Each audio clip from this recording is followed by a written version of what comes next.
আজকে বহুল প্রচারিত একটা সংবাদপত্রে খবর দেখলাম। তাতে মনে হলো বেশ কিছুদিন আগে এক মন্ত্রীর কথায়, কেন্দ্রীয় মন্ত্রীর কথায় শুনতে পেয়েছিলাম, ডিটেক্ট, ডিলিট অ্যান্ড ডিপোর্ট।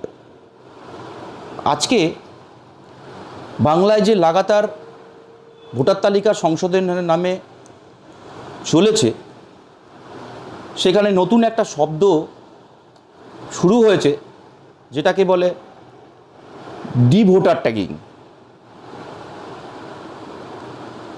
তাহলে কি ধরে নেওয়া যায় যে বিজেপি আসলে আসামের মতো ডিটেনশন ক্যাম্পের চালু করার পরিকল্পনা করছে? কারণ আমরা যদি আসামের দিকটা একটু দেখি, তাহলে দেখতে পাবো এই ডিট্যাগিংয়ের কথা। এরপর এই নিয়ে আর কিছু বলার প্রয়োজন আছে বলে মনে হয় না, কারণ পরেরটা সবার জানা। এই ডিট্যাগিংয়ের জন্য একটা হাস্যকর ব্যাপার, এই ডিট্যাগিং করার জন্য মৃত ভোটারকে, জীবিত ভোটারকে মৃত,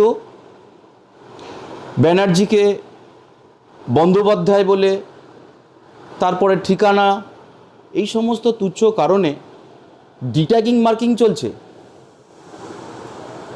যদি এটা হয়ে থাকে, তাহলে মানুষ কিন্তু একটাই কথা বলছে, সেটা হলো যতই করো কারিগরি, এবারও নবান্নে হাওয়াই চটি। তাই এই সমস্ত থেকে বিরত থাকুন, নিজেদের অস্তিত্ব সংকটকে রক্ষা করুন।